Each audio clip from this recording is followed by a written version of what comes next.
What up, what up, what up, what up, people? Wednesday, hump day, January 15th. Hope everybody's out there having a great Wednesday. Or if you're at home, sleep, enjoying your sleep until you get up to watch the video. How you doing? My name is Philly Will. Please like and subscribe to the channel. Come to give you the real spill, the Philly Will spill. All right, we're going to keep this today real simple. Real simple. So we have the NFL division round games this weekend.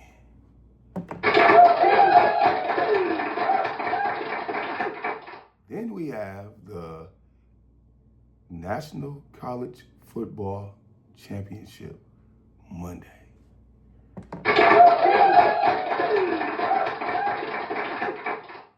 It's definitely going to be one of those weeks.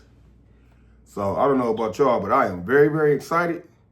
And I'm very, very sad at the same time because, you know, we coming down to the last, 4 games this week, 2 games, 6, 7, 8 games, including college.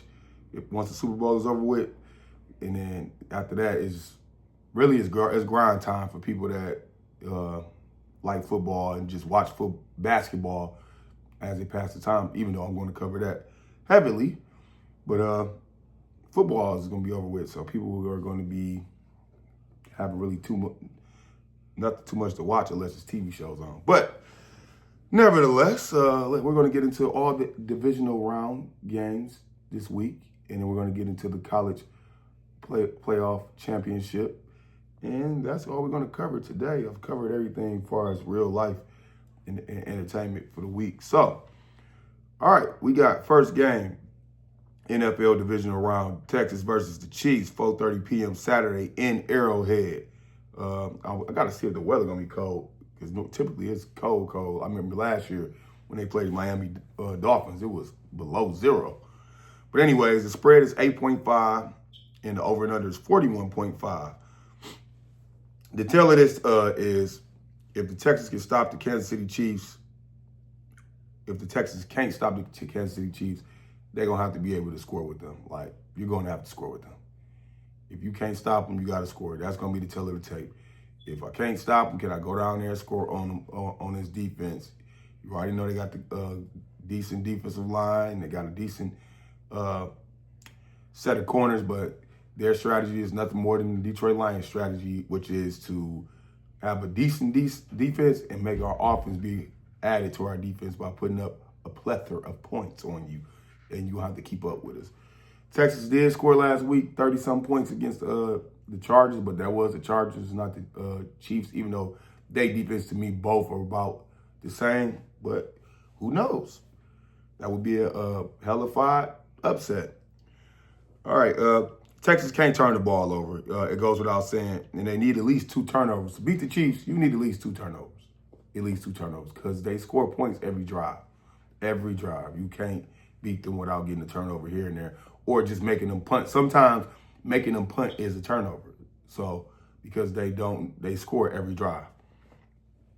The Texans cannot let the Chiefs hold the time of possession. They typically hold 5 to 6 minutes every possession. That is the truth. That's how the Chiefs kill you. That's how that's a part of their defensive strategy too, is to break your back with time of possession. We go nickel and dime you down the field and score a field goal or a touchdown. Every time we get down there, it's going to take us about 5 to 7 minutes. And if it's 7 minutes, that's almost half of the quarter. So if you don't score the next time we get the ball, we're going to drain the whole quarter off of you. Nico Collins is going to have a big game. It goes without saying. He's going to have to have like 10 for like 150, 2 touchdowns to make this a competitive game.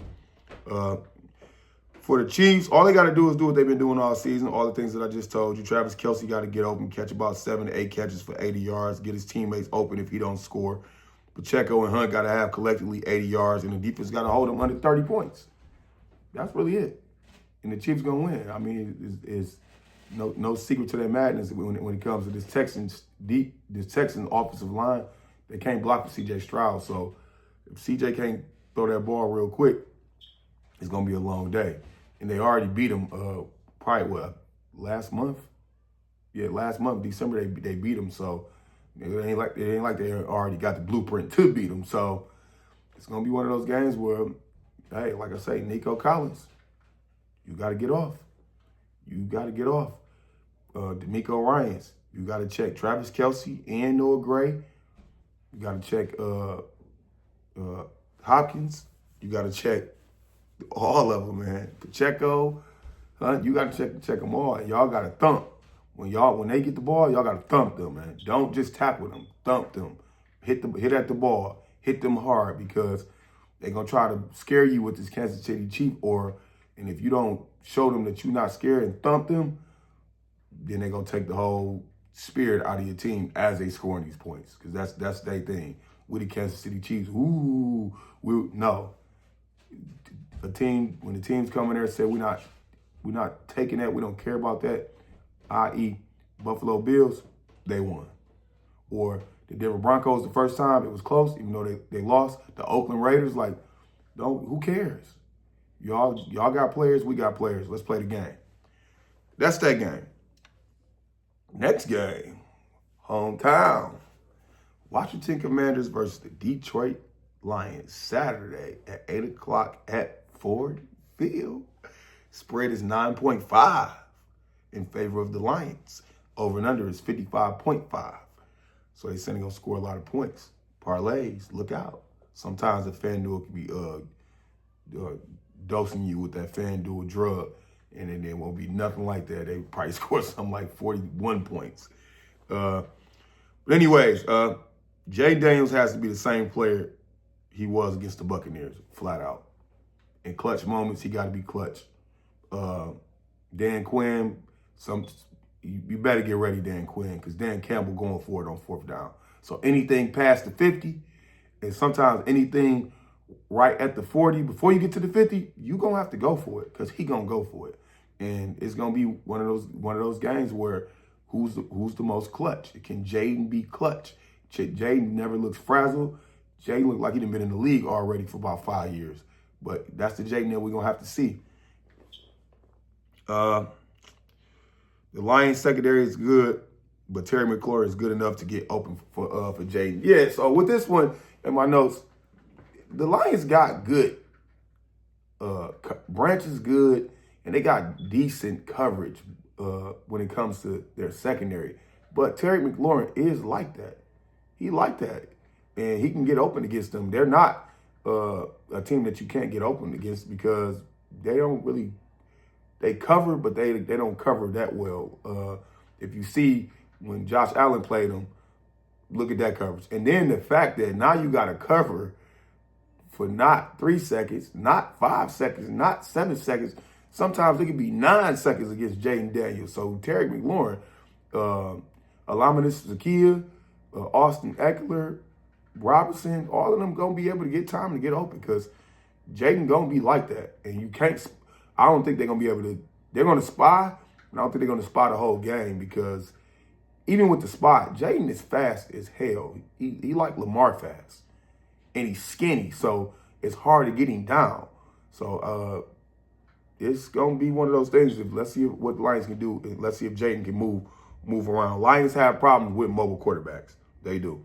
You see Josh Allen went to work when he got to moving around. Lions don't typically play too many mobile quarterbacks in a division. The Chicago Bears quarterback was rookie. He moved, but he don't move like that. He don't. Jordan Love don't move. Sam Darnold don't move. They play against a lot of statue quarterbacks. So only quarterback that they play that move, he don't really move. C.J. Stroud, the Texans, he don't move. The only person they played that move was Josh Allen. And when he moved, he got down. So Jaden gonna have to move. Get out of there quick. And he gonna have to be decisive too. On the Lions side of the ball, Lions just need to score 35 to 42 points as the Commanders only average 28.5 a game.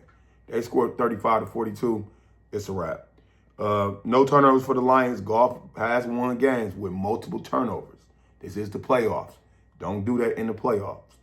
On the offensive side, the offensive players, the Lions got an impeccable line. Congratulations to Panay Panay Sue for winning. He's an All-Pro, first team All-Pro right tackle. He beat Lane Johnson on my team, but we need to find out, like Chad Ocho Cinco said in Nightcap, who grading these scores, because when we went through every single score, pass block, sacks given, pressure, quarterback touch, pass, run block grade, Lane Johnson beat him in every single category. But that's another story for another day. Great job, Panay Sue. You are still a dominant right tackle. So the Lions offensive line just block, get a ball to Gibbs, score every drive. Amon-Ra St. Brown need to get off. But I think in this game, I think J-Mo going to be a really deciding factor in this game because everybody expect Amon-Ra. And they do got Lattimore that can check. He big. I think he's 6'3", 6'4", got long arms. So he going to be able to check whoever he checking on that side or whoever he following if he follows. So you see what he do to Mike Evans. He get up on the Mike Evans skins. So it's going to have to be J-Mo, LaPorta, and Patrick. And I guess Raymond that's going to be able to get off because Lattimore check. And they defense secondary ain't bad. They about neck and neck as far as with, I would say neck and neck. They're not too far from the Lions defensive secondary. So it's going to be a good game. Lions, you just got to score. Get it to your players. Do what y'all been doing all season. There's nothing to worry about. You're going to have to contain Jaden. I hope y'all playing practice scramble drills with Teddy Bridgewater and Amon-Ra St. Brown acting like they're the quarterback. Well, Teddy is the quarterback, but Amon-Ra acting like he want to move. You're going to have to move. You know what I'm saying? But practice that all week. You're going to need it because he going to get off. I know nothing's like game time decisions, but it's better to be running from side to side and vertically chasing after Amon-Ra and Teddy Bridgewater than to not do it at all, and then you get the game time and Jaden start ripping y'all for 20 and 30 and 40. But that's the tell of it. It's gonna be a good game. Those two games on Saturday are gonna be a great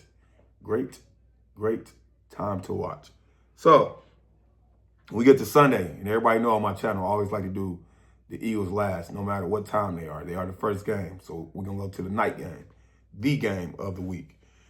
Buffalo Bills versus the Baltimore Ravens at M&T Stadium Sunday at 6:30. Spread is 1.5. Basically, when they do 1.5, ain't no spread to me. It's straight up. Over and under is 51.5. 51.5. This is simple. Whoever has the least turnovers and the less drives without punts. Flat out. Whoever has the least turnovers and the less drives without punts. Both of these teams got the same thing going. Both of them can run. Although Derrick Henry is a better running back, Josh Allen and Cook together run crazy. Lamar Jackson and Derrick Henry run crazy. They both run crazy collectively. So on the offensive side, Lamar got Zay. He's going to be back. Bateman, Isaiah Likely, Mark Andrews for targets. Well, on the other side of the ball, Josh Allen got Cooper, Shakur, Coleman, Kincaid, Knox. He got a lot of, it's the same thing. So offensively, it's going to be who can score the most points, who has the less turnovers and the least punts. Point blank, period. There is no other psychological math to this Buffalo and Baltimore game. Okay. They both, like I said, they can pass the ball. Josh Allen got 28 TDs. Lamar got 41 TDs. And let me talk about this too. Lamar Jackson was named All-Pro first team quarterback. And typically when they win that, he's going to win the MVP. I know there's a lot of talks about this MVP, and I've been talking about it. Lamar was going to end up winning. He going to win. He's first team All-Pro. Ain't no way in the world. If he's first team All-Pro, he's not going to win MVP. The only thing I can see stopping Lamar from winning this MVP is if Josh Allen beat him this Saturday. And that, I don't even think that's a clear cut to stop, but it's something to make people sit back and think like, oh, because people are ranking them neck and neck. But Lamar got 41. Josh got 28. And I ain't look at their rushing yards, but it might be about neck and neck. Both defenses, this is something why I told you it's simple. Both defenses give up 20.5 20.8 points a game. Both. Go look it up. Do your Google. They both give up 20.8 points a game. So like I said, this is going to be the tale of who has the least turnovers and the less drives without punts. Flat out. No ifs and buts about it. You got to contain both of the quarterbacks without saying it. I know they practicing that. They already practiced it with Josh being the quarterback, Lamar being the quarterback, because they both can run. So that's something that, like, you basically playing the mirror image of who you are as a team. That's all it is. Who's gonna be able to play better? That's it. I couldn't say nothing else about this game. They playing each other. You playing yourself, like, period, flat out. That's that game. Now, my game. Give me 1 second. Eagles versus the Rams. First thing I want to say to the media world, man, stop creating these narratives every week, dude. Y'all just did this last week with the Packers.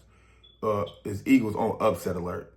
Man, if y'all don't quit doing this, man, at this time in the NFL playoffs, everybody on upset alert. You know, everybody on upset alert. The only clear-cut wins is the Lions and the Chiefs, and that ain't even guaranteed. Every team is good, so everybody on upset alert. Just cut it, man. Stop doing that. Enough is enough this year. We done had the talks from the Nick Sirianni coach talks, to locker room talks, to Jalen Hurts and A.J. Brown talks, to, dude, when a team can overcome all of that controversy and still be this far in the playoffs, the rest of the world, and I'm going to say it, and I'm not going to be politically correct, shut the fuck up. Flat out. Just do that. Please. So, going to the game. Eagles versus the Rams at the link, 3 o'clock Sunday. Spread is 6.5 in favor of the Eagles. Over and under is 44.5. On the Eagles side of the ball, Jalen Hurts got to throw the ball better than he did last week. And I ended up going back to look at the tail of the tape with that. Kellen Moore, you got to draw more than these bubblegum passing plays that you draw where the wide receivers just running out there and they stopping in the spot. They can't do that, man. They can't do that. If you go look, every time they call a passing play, the cornerbacks and the Green Bay Packers is right where they're supposed to be at. Like, not like right where they're supposed to be, like when they running with them. No, they ran to the spot and just stood there. Every wide receiver had a Green Bay cornerback at the end of their route right there. And it wasn't like they was running hip to hip with a man-to-man. They just ran to the spot. Kellen Moore, you got to draw up more than that. And I'm talking about these are all vertical routes. Where your crossing routes at? Where your rub routes at? At the line of scrimmage, like what's going on? That didn't work, man. I don't know if y'all strategy was to take everybody on vertical routes and run the ball, but on passing plays, they got to get the ball. They got to catch the ball. So Kellen Moore, come on, man. You got to be a little bit more crafty with these passing plays. These people got to be open, man. I see why they ain't get the ball like that. Saquon Barkley and Jalen Hurts, y'all got to run that ball, control the time of possession. Matthew Stafford is hot right now. I don't care what he did prior to last week's games. He ain't had that much touchdowns in 2 weeks before that. I don't care about that. He hot right now. He hot. When he get to throw in a game like that against the Minnesota Vikings defense that wasn't bad, Sam Darnold just couldn't score no points, and he left them on the field all day long. But when he gets to slicing and dicing you up like that, and they blitzing him, and he's slicing them up, hey, Jalen, Saquon, we got to run, and we got to control the time of possession. Defensively, slow down Puka with that pre-snap motion crap and Cooper Kupp. The last time Puka had 9 catches for 117 yards. He didn't have a touchdown, but Cooper Kupp, who had but 29 yards last week, he was 8 for 60 with a touchdown against us. I know that touchdown that he got was at the end of the game when it was basically over, but still, like, we need to do exactly what we did last time, contain them the whole game. They did get off and score the first touchdown. They scored the first touchdown. The first quarter was 7-3. Then we came back in the second quarter and got the scoring. Saquon Barkley had 300 all-purpose yards that game. So, hey, we gotta slow them boys down. Them some bad wide receivers. And Puka is strong. He not like them 5'9" wide receivers I told y'all about in Green Bay. No, he is not. He is a big boy. He is a strong boy. I don't know if y'all seen the one play last week where he caught the ball or he was either trying to catch the ball. I don't think he caught it. And the cornerback grabbed his arm and basically flexed him on the ground, chest first, hard. I thought he was about to go out the game, but he popped right back up. And another a couple games back where he caught it on the sideline, one head, and it fell on the back of his head. Or he caught it off the dude's helmet, fell on the back of his head, like he popped right back up. So, Eagles, be physical, but Puka like that physical stuff. Maybe not everybody else, but Puka like it. But still, be physical. Rams side of the ball, Stafford has to be precise when he's throwing the ball. We cover. Eagles cover. So you got to throw that ball precise. It cannot be an errant throw. It cannot be across the field throw. It cannot be none of that crazy stuff. It has to be 1, 2, 3, gone. 1, 2, 3, gone. 1, 2, 3, gone. You might have a chance to do a 5, but it's gonna be rare. You gotta let the ball go with precision and clear cut who is going to. Because if you don't, anything outside of them 3 seconds is all Eagles time. No turnovers. No turnovers, Rams. No turnovers. None. You better punt it. Y'all, a punt is good for y'all depending on how well Jalen is playing in the pass game. Because if Jalen is playing lights out in the pass game and he running good, a punt might not be good for y'all. It might be like the games back I was talking about. Y'all might have to score every drive. It's all basically on what I'm not gonna say I'm not worried about the game, but what I can tell you is if Jalen is hot as fish grease with throwing it and he running it, it ain't gonna really be too much. Nobody can do because the defense is too good. The defense is too good. If you put Lamar Jackson with our defense, it's a wrap. It's a wrap. Lamar be sitting every third quarter. He'd be sitting every third quarter. So Jalen play hot. You know what time it is. Kyrie Williams has to run for at least 3 yards on first and second down. That is the truth. You guys cannot be stuck with 3rd and 9 and 3rd and 8. Y'all got to get 3rd and 6, 3rd and 5, 3rd and 4. Kyrie Williams has to hit for at least 3 yards every play, every time you get it. And I know that's going to be not achievable because you got some running plays where you're going to get met at the line of scrimmage or behind the line of scrimmage. But I'm talking about 70 to 80% of his run play is going to have to be three yards a carry or it's going to be a long day. The defense on the Rams side, they got some of the same pressure as the defense got to do the same thing they did against the Vikings, provide the same pressure. Kellen Moore, Nick Sirianni, Jeff Stoutland. I don't know if y'all seen what I seen, but what they were doing was calling cornerback side blitzes. That's what they was mainly doing. Cornerback side blitzes or safety side blitzes. They come up to the line of scrimmage and then they just dart in, sort of how the Green Bay Packers won their Super Bowl with Charles Woodson, where he just act like he covering the slot receiver and he dart in on the quarterback. So watch out for that. And then they not signaling it until you get down to like the last 8 seconds. Then they coming up to the line and he blitzing. So Jalen, please read that to slide the protection to that side because that's mainly all they did to other Vikings was called corner blitz. Sometimes they call it double corner blitz, and Sam Darnold couldn't let the ball go. Now Jalen has the same thing too, but it's normally when it's man-to-man coverage or zone. It's not when it's blitz. When it's blitz and it's man-to-man, he gonna let it go. He gonna let it loose. So as far as the pressure from the Rams, that's probably what they're going to end up doing the same thing. We block. I just want to let you know we got 3 All-Pro. 3 Pro Bowl people. Cam Jurgens, we thought we was going to take a step back with Jason Kelsey, our center. Boy, impeccable.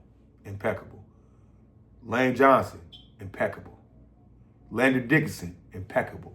We block. So there will be no just coming through here slicing the dice and going crazy. But overall, it's going to be a good game. So my selections. Texans and Chiefs, I'm taking Chiefs. Commanders in Detroit, I'm taking Detroit. Buffalo Bills and Baltimore Ravens, I'm taking the Bills. Eagles and Rams, I'm taking the Eagles. College playoffs is my second and last topic. Ohio State versus Notre Dame this Monday at, I believe, the State Farm Stadium. Basically, in this game, I'm going to keep it simple. Ohio State just got to keep it rolling. Keep it rolling. Keep doing what they've been doing all playoffs. Keep the head of steam on offense, scoring as it can. Looked a little shaky against Texas. They did look beatable against Texas. But they got the job done on the defensive side of the ball with the boy JT and definitely the boy Sawyer. Sawyer with that strip fumble touchdown.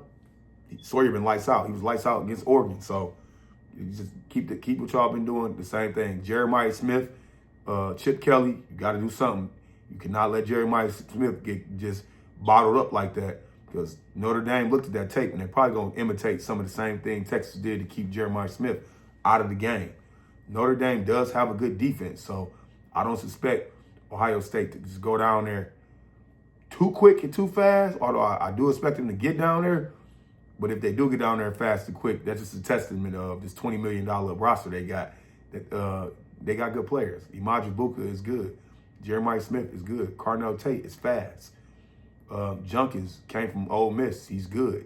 He got in the portal. He came for a reason. Travion Henderson, he's good. Like, they got a lot of good players. A lot. And I ain't even named the tight ends. So, it's a good team. On the Notre Dame side of the ball, it's simple. You only going to win on the Notre Dame side of the ball if Riley Leonard is lights out with throwing the ball. That's it. That's it. You're only going to win if Riley Leonard is throwing the ball precise, because Ohio State can stop the run. So that Great House guy, you better give him the ball. You better feed him the ball. If I am Marcus Freeman all week long, we're practicing on offense. 80% pass, 20% run. And I'm putting people in spots, and I'm putting the wide receiver in a spot right where it's a small window, and I'm telling Riley Leonard, throw it. Throw it. Throw it. I'm telling you, I'm moving people. I'm making it stationary. Put you here, 2 or 3 yards in front of you, it's a wide receiver. Leonard, throw it. Out routes, slant routes, post routes. We're doing it every time. And then we're going to go into full simulation where they running. Throw it. What's the hot read?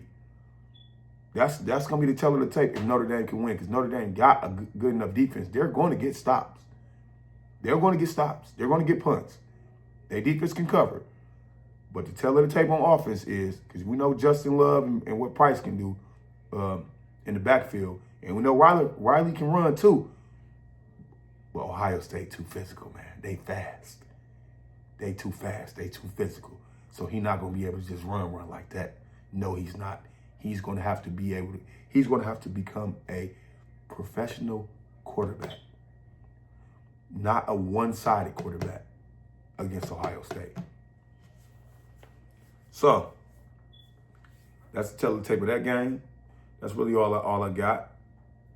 Hope everybody's having a good Wednesday. Please like and subscribe to the channel. We are over 500 subscribers.